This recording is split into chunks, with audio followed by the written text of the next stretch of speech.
नमस्कार, हमारे खास प्रोग्राम मंथन में आपका स्वागत है। आज हम मंथन में बात करेंगे कोटा विधायक प्रहलाद गुंजल से। गुंजल अपनी दबंगता और आक्रामक तेवरों के कारण आजकल चर्चा में है। गुंजल जी, आपका कार्यक्रम में स्वागत है। धन्यवाद साहब। गुंजल जी, ऐसी कौन सी बात है कि आप अचानक गुस्सा कर बैठते हैं? मैं कभी अचानक गुस्सा नहीं करता हूं। मैं ग्रामीण परिवेश का आदमी हूं और ऐसे वातावरण में मेरी राजनीतिक परवरिश हुई है जहां पॉल्यूशन मुक्त सामाजिक और राजनीतिक वातावरण था। शहर की छल छिद्र की राजनीति, बेईमानी की, झूठ की, फरेब की, ये मेरे स्वभाव का हिस्सा नहीं रहा। और जिस कमिटमेंट के साथ मैंने राजनीति को जिया है, अपनी जिम्मेदारी को निभाने का प्रयास किया है विद्यार्थी जीवन से लेकर आज तक, उसमें लोगों को गुमराह करना, लोगों को बत्ती देना, लोगों को सांत्वना देना मेरे स्वभाव का हिस्सा नहीं है। मैं बहुत ही ईमानदारी से, जब जीवन ही मेरा ऐसे सामाजिक और राजनीतिक वातावरण है जहां पॉल्यूशन ही नहीं था, जहां राजनीति नहीं थी, जहां भावना थी, जब आदमी इमोशंस पे काम करता है ईमानदारी से और लगता है कि कोई व्यवस्था की बेईमानी उसमें बाधक बन रही है, तो निश्चित मेरी जगह कोई और भी होगा तो उसको रिएक्शन होगा। उसको आप आपा खोना कहें या कुछ और कहें, पर स्वाभाविक रूप से जिन लोगों की परवरिश जो है सुचिता के वातावरण में है, जहां पॉल्यूशन नहीं है पॉलिटिकल सोशल, उनके दिमाग में रिएक्शन आता है गलत चीज से। कोई आपका कहा काम नहीं करे अफसर, तो आप उसको गंजा करने की बात कहते हैं? देखिए, गंजा करने की बात में आप भाषा पर मत जाइए। एक घटना की भाषा को पूरे देश में प्रचारित कर दिया। आप विषय पर आइए, मुद्दे पर आइए। अगर आप भाषा पर इस बात को अटकाए रखेंगे तो राजस्थान की राजनीति का इतना बड़ा दुर्भाग्य होगा जिसकी आपके पास कल्पना नहीं होगी। ब्यूरोक्रेसी का काम करने का स्वभाव ही नहीं है। और ये जो 35 साल की ब्यूरोक्रेसी बन जाती है एक बार आने के बाद, ये समझते हैं राज कोई सा भी आवे 5 साल में, हम तो 35 साल के ठेकेदार हैं, 5 साल में व्यवस्था बदल जाएगी। और इन्हीं के नकारापन के कारण पिछली बार कांग्रेस सरकार की ये स्थिति हुई कि उन्हें 21 एमएलए लाने में जोर आ गया। ये पर आप इतनी भावना में बह गए कि सीधा मारपीट की बात करने लग गए। मारपीट की बात नहीं की, मैंने कोई नई व्यवस्था कायम नहीं की। मैंने फिर आपको रिपीट करके मैं कह रहा हूं, मैंने विद्यार्थी जीवन से लेकर आज तक एक कमिटमेंट का जीवन जिया है। मैं छात्र संघ अध्यक्ष रहा। आज भी मुझे छात्र संघ अध्यक्ष के रूप में 2 बार एमएलए रहने के बाद भी लोग जानते हैं। मैं रामगंज मंडी का एमएलए रहा। आज जाकर पूछ लीजिए किस पारदर्शिता से मैंने सार्वजनिक जीवन को जिया है। एक आदमी मेरे पर उंगली नहीं उठा सकता। और जब हम चुनाव लड़ते हैं तो लोगों को कहते हैं कि जरूरत पड़ी तो हम शरीर की चमड़ी उतारकर उसकी जूती बनाकर पहना देंगे। 4 बार किसी कार्यकर्ता और आम आदमी के लिए किसी अफसर को कहा जावे, और अगर प्रहलाद गुंजल ने नई परंपरा डाली कि डिजायर व्यवस्था नहीं है, रिकमेंडेशन सिस्टम नहीं है, तो शब्दों पर तो खेद व्यक्त कर चुका हूं। अगर ये नई परंपरा मैंने डाली तो इस पर खेद व्यक्त कर सकता। भावना में बहकर आप सवाल भावना का नहीं है, सवाल नेग्लिजेंसी की है कि ब्यूरोक्रेसी कितनी नकारा हो गई है कि एक एमएलए की डिजायर की कंप्लायंस करने में भी उनको जोर आवे और ऐसे राजनीतिक षड्यंत्र का हिस्सा बन जावे कि उलझाने की कोशिश करे। मैं समझता हूं कि अगर हम शब्दों में ही इसको उलझा कर रखेंगे तो ये बहुत गलत होगा। शब्दों की अगर बात करेंगे तो हरियाणा, यूपी, मेरठ, भरतपुर, या तो गाली से बात होती है। फिर क्या उनके इमोशंस नहीं उन लोगों के पास जिनकी भाषा में गाली है? पश्चिमी राजस्थान में आप चले जाइए, जिनकी भाषा में मारवाड़ मेवाड़ में मिठास है, क्या उनका आत्मसम्मान और स्वाभिमान नहीं है? कोई उनको चुनौती देगा तो लड़ेंगे नहीं? तो ये हाड़ोती के पानी का भी असर है? सवाल पानी का नहीं है, सवाल प्रिंसिपल्स का है, सवाल कमिटमेंट्स का है, लोगों के प्रति जवाबदेही का है। चलिए, इस घटना को हम छोड़ते हैं। आप थोड़े दिन पहले एनएचआई के दफ्तर में भी जाकर के धावा बोल चुके हैं। एनएचआई के दफ्तर पर धावा आप किस रूप में प्रेजेंट कर रहे हैं उस बात को? नहीं, आप गए, आपके लोगों ने कार्यालय पे कब्जा किया? बिल्कुल कार्यालय पे कब्जा नहीं किया, कार्यालय के बाहर धरना दिया। वहां सैकड़ों लोगों की मौत हो गई। कोटा में बीच शहर के जैसे हृदय पर से टायर ट्रक निकलता है, सैकड़ों बच्चे नई उम्र के काल के मुंह में चले गए। यमदूत बनकर कोटा की सड़कों पर ट्रक निकलते हैं। भारत सरकार का महत्वाकांक्षी प्रोजेक्ट जिसमें केवल निर्माण कंपनियों की और एनएचआई की लापरवाही से 3 साल से काम बंद था, रोज शहर चिल्ला रहा था कि आखिर पॉलिटिकल लीडर्स आंखें बंद करके बैठे हुए हैं, लोग बच्चे मर रहे हैं, जेडीबी की कोई बच्ची मर गई पढ़ने जाते समय, कोई किसी का नौजवान बेटा मर रहा है, जिम्मेदार कौन है? हमको ऐसा लगने लगा थोड़े दिनों के लिए कि काम बंद है, हम पूछ नहीं रहे हैं, आखिर हम अपराधी तो नहीं, इस गुनाह के लिए जिम्मेदार तो नहीं हम लोग। हाड़ौती में और भी नेता हैं, कोटा में कई एमएलए हैं। मैं और नेताओं के बारे में नहीं कह रहा, सब लोगों ने अपनी अपनी पहल की इस बारे में, मूवमेंट चला, पॉलिटिकल मूवमेंट चला, इसमें मीडिया भी आ गया। आवाज गुंजल की सुनाई गई। अब ये तो आप जिसकी आवाज को चाहे सुना सकते हैं और जिस रूप में चाहे सुना सकते हैं।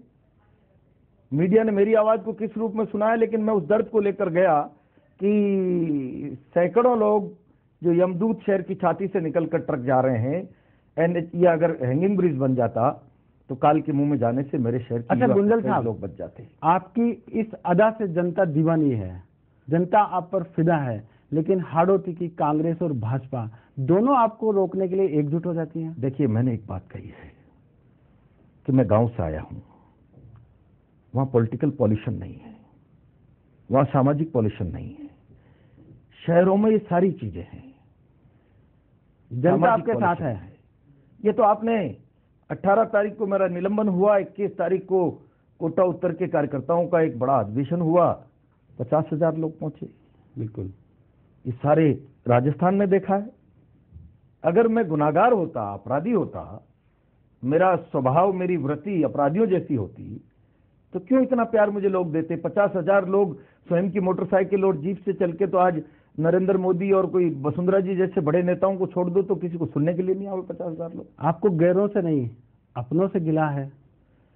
गिला किसी से नहीं है। परिस्थिति होती है, समय के साथ कई बार ऐसी घटनाएं घटती है, वो किसी भी स्वरूप में उनका प्रेजेंटेशन हो जाता है, गिला करने से कोई मतलब नहीं निकला। बातचीत का सिलसिला जारी रहेगा। अब लेते हैं एक विराम, जल्द हाजिर होते हैं। शॉकिंग न्यूज, अंतरिक्ष से गिरते हुए मीटियोर यानी आग के पत्थर सारी दुनिया को तबाह कर रहे हैं। पता नहीं इसे कौन रोक पाएगा।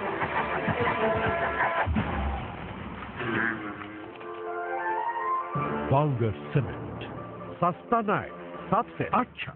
प्रदेश का पहला निजी क्षेत्र का निशुल्क चिकित्सा सुविधाएं मुहैया कराने वाला चिकित्सालय Pacific medical college and hospital Udaipur, जहां है विश्व स्तरीय जर्मन और यूएस बेस्ड तकनीकी सुविधाओं से युक्त ऑपरेशन थिएटर, करीब 100 से ज्यादा कुशल और अनुभवी चिकित्सकों की टीम 24 घंटे तैनात, हर आम और खास का विश्वास, जहां मिलती है अस्थि रोग, नाक कान गला रोग, नेत्र रोग, स्त्री रोग, गर्भवती महिलाओं को घर से लाने और ले जाने की निशुल्क परिवहन व्यवस्था सहित सभी प्रकार के ऑपरेशन की बेहतरीन सुविधाएं। यहाँ सेवा ही है सबसे बड़ा धर्म। Pacific medical college and hospital, भीलों का बेदला, पिंडवाड़ा हाईवे, उदयपुर।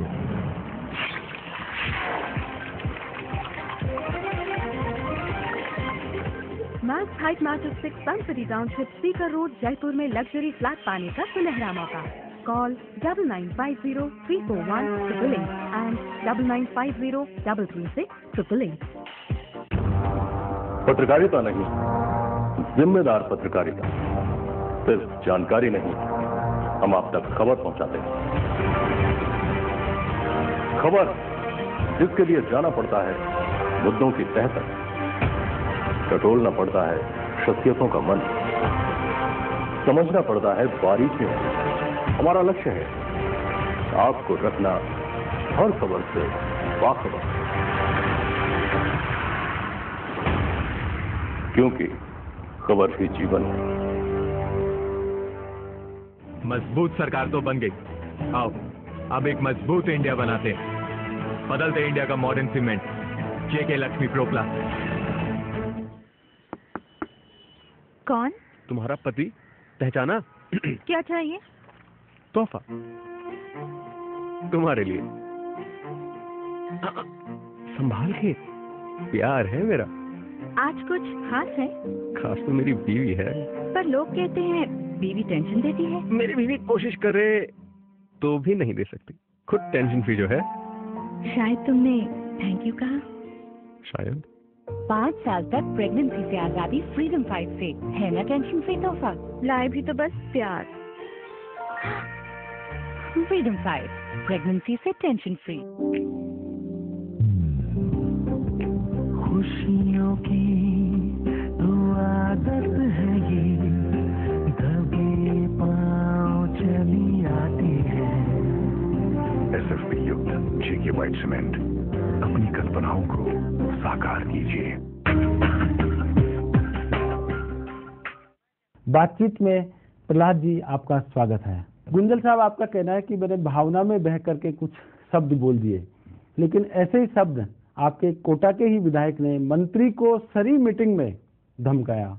एक मंत्री अपने कार्यकर्ता को धमका रहे हैं, उनके खिलाफ कोई कार्रवाई नहीं हुई, आप ही के खिलाफ कार्रवाई क्यों हुई? देखिए, ये निर्णय करने का अधिकार प्रदेश नेतृत्व का और केंद्रीय नेतृत्व का है। जो MLA साहब ने मंत्री जी के साथ व्यवहार किया और जो उनका ऑडियो वायरल हुआ, जैसे मेरा ऑडियो वायरल हुआ उनका भी हुआ। बिल्कुल, मेरा सेंटर ने देखा, प्रदेश ने देखा, निर्णय हुआ, तो ये निर्णय करने का अधिकार उनका, इस पर तो मैं कोई टिप्पणी नहीं करता। नंदलाल मीणा जी पर क्यों नहीं कार्रवाई हुई? आपने उठाई नहीं इस बात को कि एक तरफा कार्रवाई क्यों? देखिए, मैं बाइस्ड होकर पॉलिटिक्स नहीं करता और मैं किसी के पीछे पड़कर गंदी राजनीति का शिकार ना तो किसी को बनाता हूं, लोग मुझे बनाने का प्रयास करें, मैं उसकी चिंता भी नहीं करता हूं।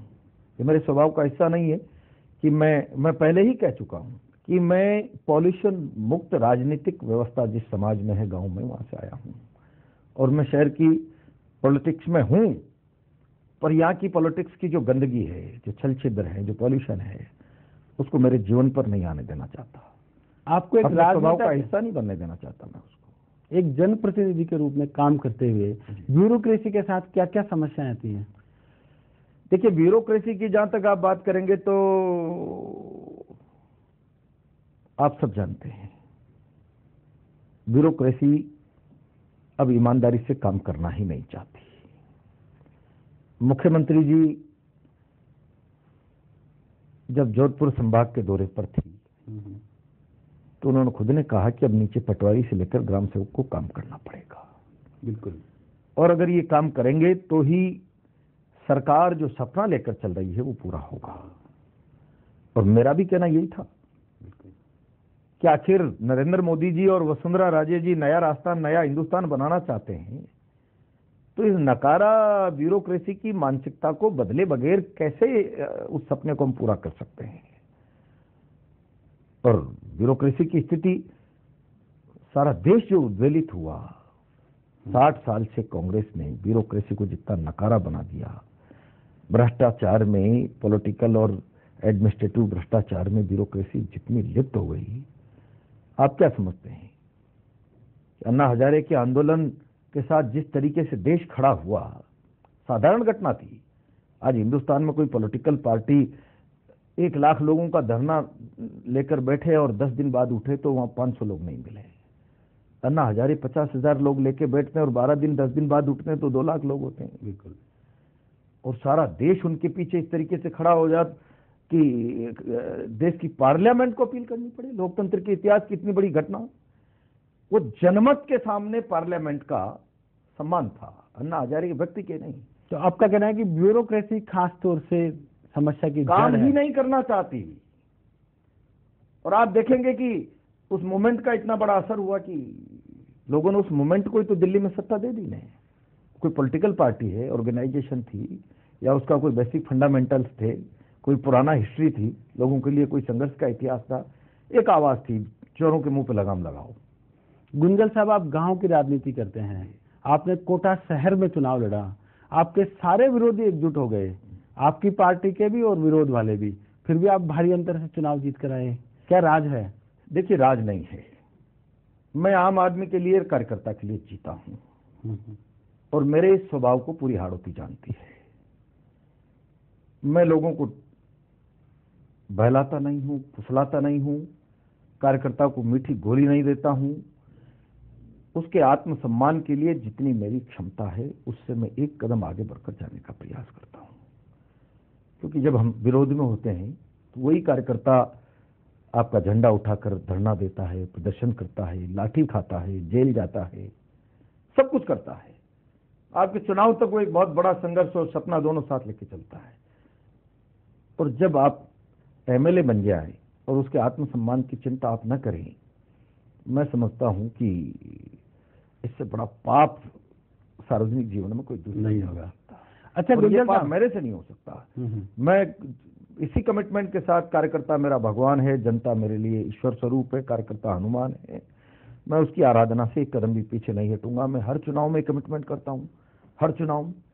मेरा सारी ब्यूरोक्रेसी जानती है, मैं अपने स्वार्थ के लिए काम नहीं करता। जहां कार्यकर्ता के आत्मसम्मान का और उसकी बात का सवाल आता है तो फिर मैं अपनी सीमाओं से बाहर जाने की हद तक भी पहुंच जाता हूं।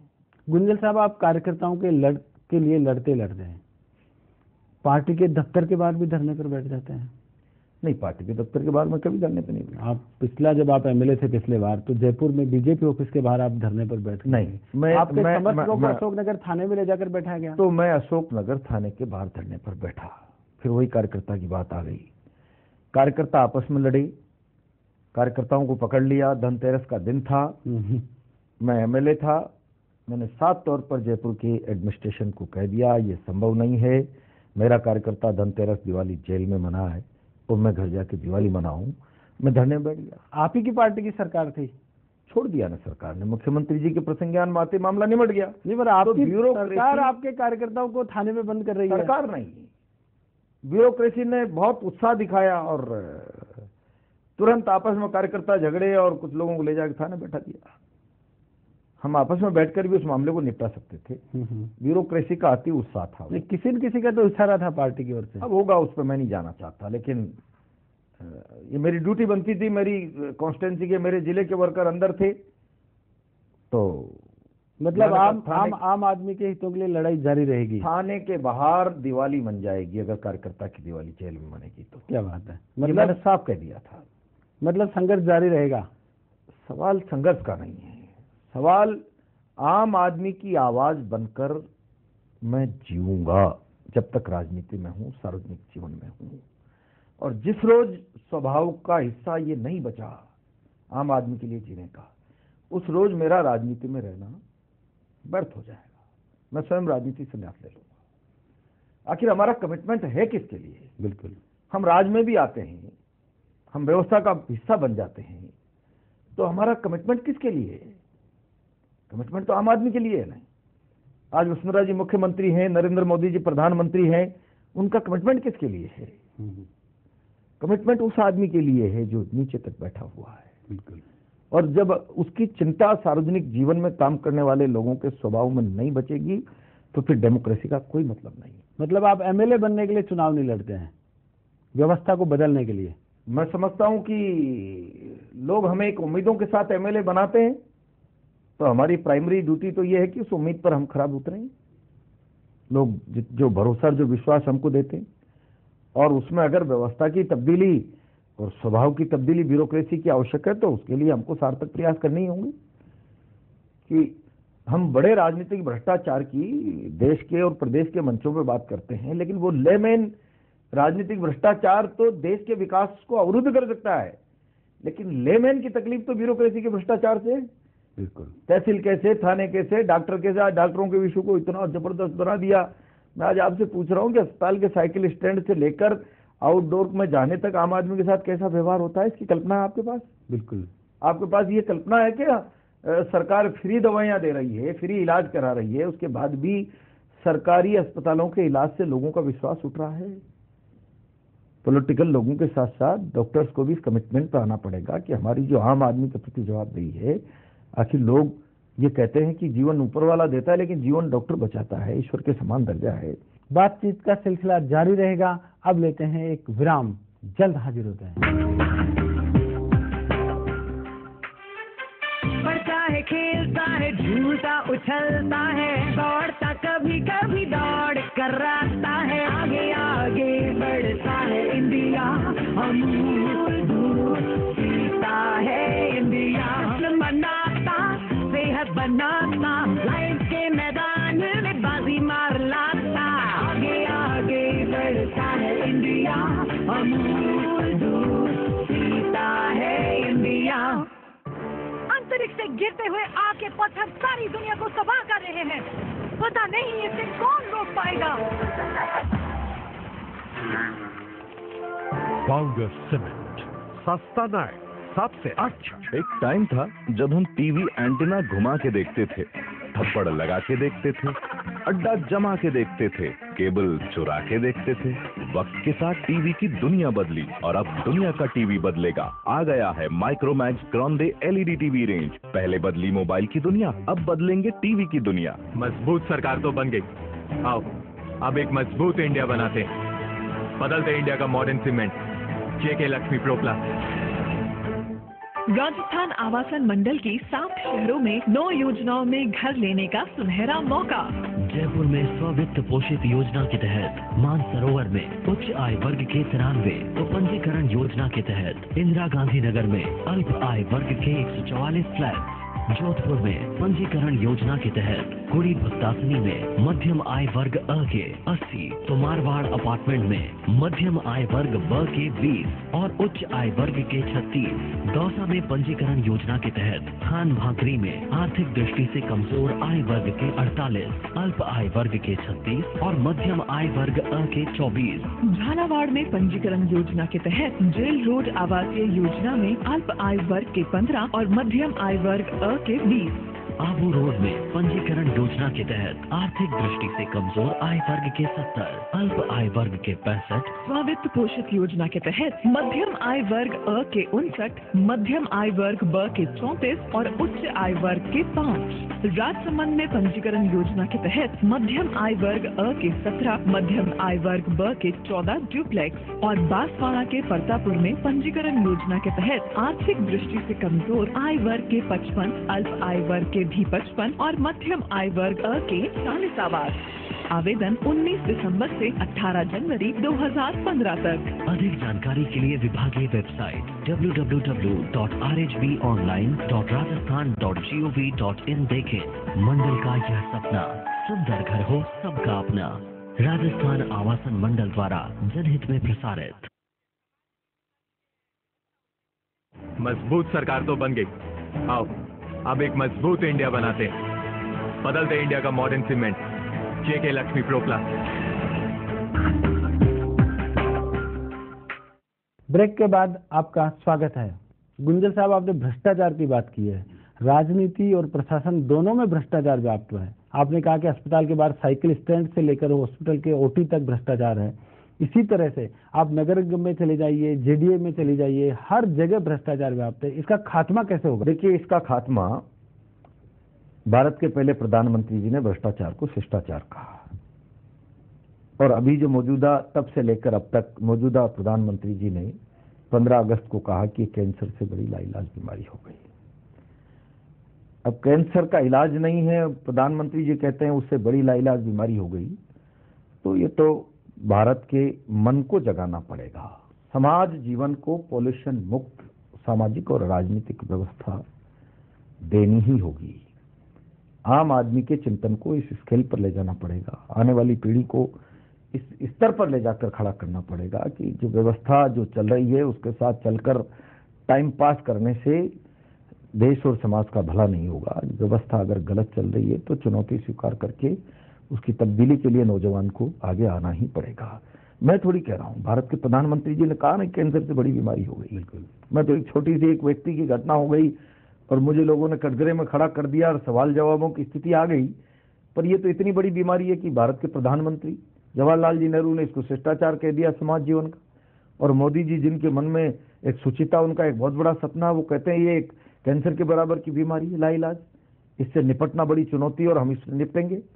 तो निपटेंगे कब? जब सारा समाज बुलंद तरीके से खड़ा हो, देश की नौजवान पीढ़ी इस संकल्प को धारण करे कि मैं बिल्कुल इस व्यवस्था में जो भ्रष्टाचार है, सबसे पहले मैं इस बात का संकल्प धारण करता हूं, सार्वजनिक जीवन को, चाहे वो ब्यूरोक्रेसी में जाकर, राजनीति में जाकर, समाज के किसी भी क्षेत्र में जाकर ईमानदारी और पारदर्शिता के साथ जीऊंगा। समाज का ये सोच बनाना पड़ेगा। मतलब सत्ता नहीं, व्यवस्था बदलने से काम चलेगा। सत्ता तो लगातार हर 5 साल में बदलती आ रही है। कितने प्रधानमंत्री और कितने मुख्यमंत्री देख लिए राजस्थान में, पर जिस तरीके का प्रयास इन दिनों